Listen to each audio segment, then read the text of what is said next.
30 kilometre है। 8 लेन access control देश का पहला एलिवेटेड है, तो 4 पैकेज में हम कर रहे हैं और इसके 6 लेन सर्विस रोड भी है। हरियाणा में करीब 19 किलोमीटर सिंगल पिलर पर 34 मीटर चौड़ा और दिल्ली में 10.1 किलोमीटर लंबा ऐसा एक्सप्रेसवे बन रहा है और ये देश का प्रथम सिंगल पियर एक ही पिलर पर ये फ्लाईओवर बन रहा है। ये देश में पहली बार बना है।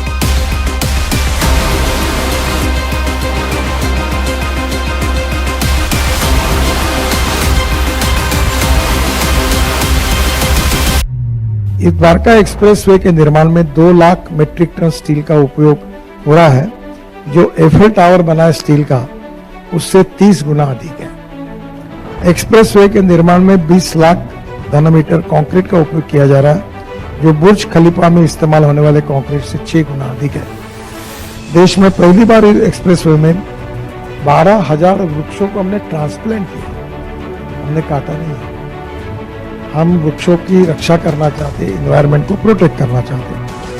दिल्ली गुड़गांव के बीच प्रतिदिन वाहनों के भारी दबाव रहा है और ट्रैफिक जाम के प्रॉब्लम के कारण ये पूरी समस्या ये हरियाणा और दिल्ली दोनों प्रदेश के लिए ये काफ़ी सुविधा का होगा। दिल्ली में पैकेज 1 दिल्ली में महिलापुर के शिव मूर्ति से बिजन बासन तक 6 किलोमीटर करीब 2600 करोड़ 60% काम पूरा हुआ है। बीजवासन आरओबी से गुरुग्राम के दिल्ली हरियाणा सीमा तक 4.2 किलोमीटर ये 2100 करोड़ का 82% काम पूरा हुआ है।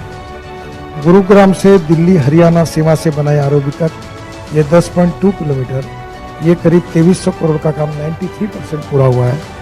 और बसे आरओबी के से खेरकी दौला क्लोवर लिप इंटरचेंज तक 8.7 किलोमीटर 2000 करोड़ का ये 99% काम पूरा हुआ है। हम जल्दी इसको पूरा करके देश के प्रधानमंत्री के हाथों से इसका इनॉग्रेशन करेंगे। हम ऐसा एक सुखी आनंद देने वाला हाईवे बनाएंगे कि जो वर्ल्ड में एक अभिमान का होगा और अच्छा होगा।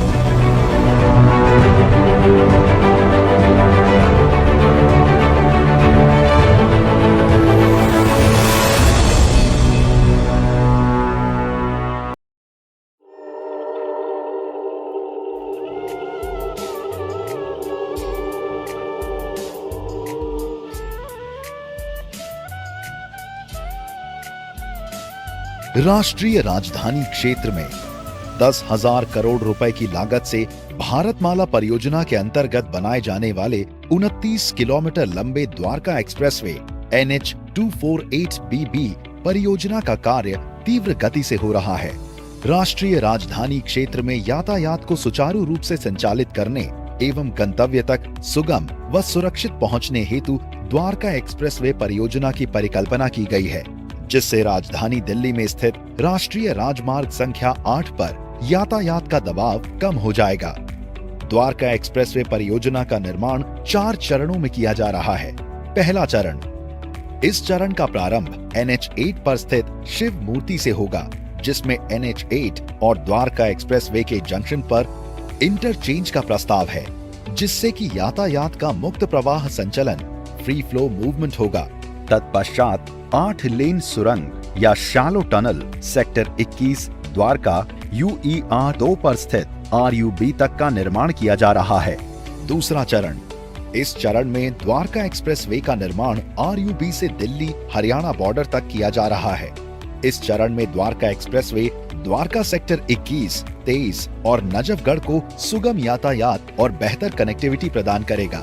ये द्वारका सेक्टर 25 में बन रहे इंडिया इंटरनेशनल कन्वेंशन सेंटर को भी कनेक्टिविटी प्रदान करेगा, जिसमें international trade promotion activities, convention centres, conferences, exhibition और कॉर्पोरेट मीटिंग आदि जैसी गतिविधियां होंगी। तीसरा चरण, इस चरण का निर्माण दिल्ली हरियाणा बॉर्डर से बसई ROB तक किया जा रहा है। इस चरण में 8.5 किलोमीटर लंबे 8 लेन फ्लाईओवर का निर्माण किया जा रहा है।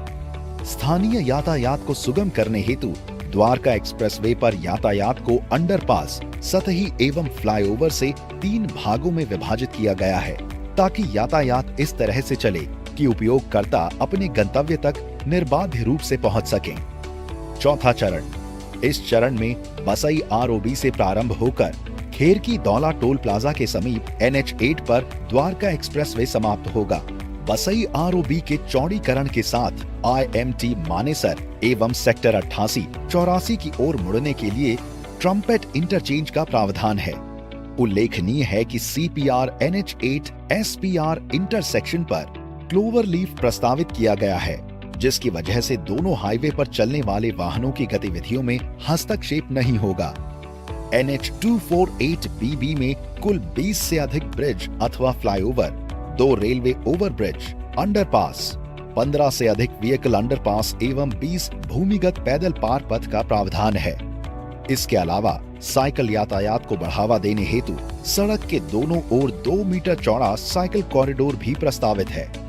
द्वारका एक्सप्रेसवे नियंत्रित प्रवेश वाला एक्सप्रेसवे होगा।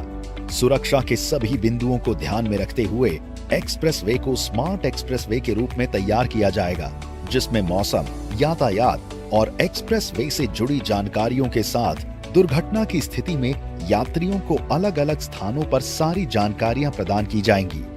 द्वारका एक्सप्रेसवे के पूर्ण होने के पश्चात इस क्षेत्र का विद्युत गति से विकास होगा एवं इस क्षेत्र के वायु प्रदूषण स्तर में भी काफी कमी आएगी एवं कीमती ईंधन की भी भारी बचत होगी। NHAI, not just roads, building